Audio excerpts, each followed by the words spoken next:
Hello everyone. Today we will talk about how to fix or how to solve the problem of a running app. You will click on settings. You will go to settings. In this page you will go to apps, default apps, app settings. Here in this list you will search about Adidas running app and you will click here. Here in this page you will go to first stop and you will click OK.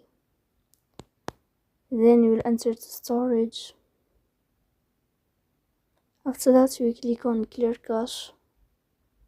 But pay attention, don't click clear data because that can delete your account. In the end you will go to Play Store, you will search about Adidas running. Then you can update your app if you find updates in this blue sign. So please don't forget to support us by like and subscribe.